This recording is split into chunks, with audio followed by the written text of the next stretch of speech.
Assalamualaikum warahmatullahi wabarakatuh. Pada video ini saya akan membahas latihan kita yang ke-8, latihan 8 untuk nomor yang A. Nah, di sini kita masih dalam materi bagaimana cara menyelesaikan persamaan diferensial biasa orde 2. Nah, sebenarnya contoh kasus ini gitu ya, penurunannya sudah kita bahas di pertemuan kedua, bagaimana cara memodalkan neraca massa yang melibatkan reaksi.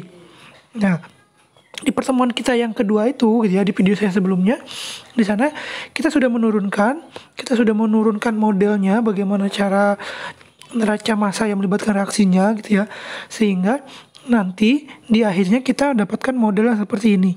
Jadi hubungan antara konsentrasi pada berbagai posisi itu dimodelkan dengan persamaan yang ini. Nah, di latihan ke-8 yang nomor A ini kita diminta untuk mencari solusi umum. Solusi umum dari persamaan ini seperti apa gitu ya. Kita diminta mencari solusi umumnya seperti apa. Nah, baik. Sekarang coba kita selesaikan.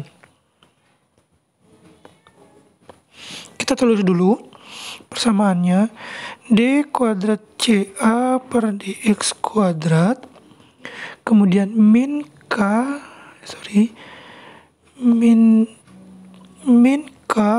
per DAB dikalikan dengan CA sama dengan 0.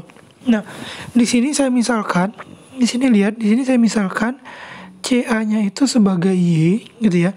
Kemudian DCA per DX itu sebagai Y aksen, berarti D kuadrat CA per DX kuadrat itu sebagai Y double aksen. Berarti persamaan ini gitu ya, persamaan ini akan berubah menjadi Y double aksen min gitu ya, min K per DAB dikalikan Y sama dengan 0. Nah, di sini saya misalkan lagi K per DAB itu saya misalkan sebagai gamma saja biar mudah. Berarti kita peroleh Y double aksen min gamma kalikan Y sama dengan 0. Nah, kalau teman-teman lihat persamaan ini merupakan persamaan diferensial orde 2 tapi yang homogen. Kenapa saya bilang homogen? Karena di sisi sebelah kanannya itu sama dengan 0 atau Qx-nya itu sama dengan 0.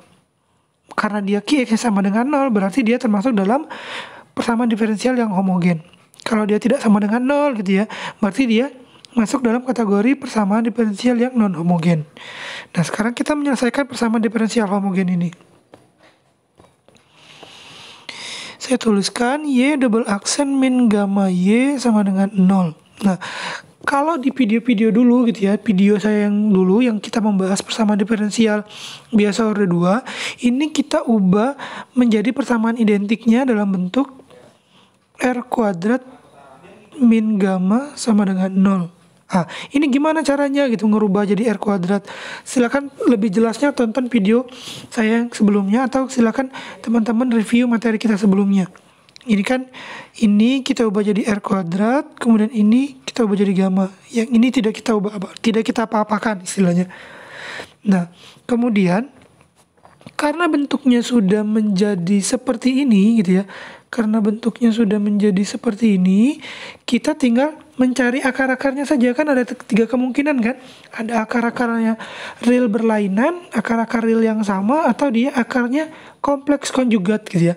Nah, kalau ini kita cari akar-akarnya, berarti R kuadrat sama dengan gamma, sehingga nanti kita dapat akar-akarnya itu ada 2.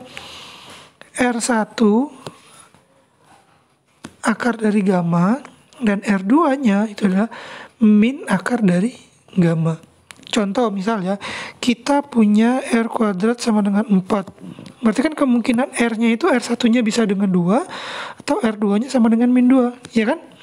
Nah, berarti kita sudah dapat akar-akarnya itu adalah akar real dan berlainan. Ini adalah akar real dan berlainan. Berarti bentuk solusi umumnya itu adalah Y sama dengan C1 E pangkat R1X ditambah C2 E pangkat R2X. Nah, bentuk solusi umum ini silakan teman-teman dapat dari mana gitu ya. Kalau kalian bingung, silakan tonton video kita sebelumnya.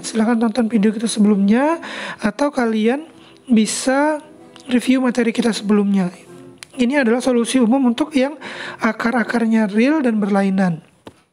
Berarti kita dapat solusi umumnya yaitu Y sama dengan C1 dikalikan dengan E pangkat R1X. R1-nya tadi apa? R1-nya adalah akar gamma dikalikan dengan X. Ditambah C2 dikalikan dengan E pangkat R2X. R2-nya apa? Min akar gamma dikalikan dengan X. Sehingga kita bisa menuliskan solusi umumnya yaitu C1 eksponensial dari akar, bisa tulis di sini X akar dari gamma tadi apa?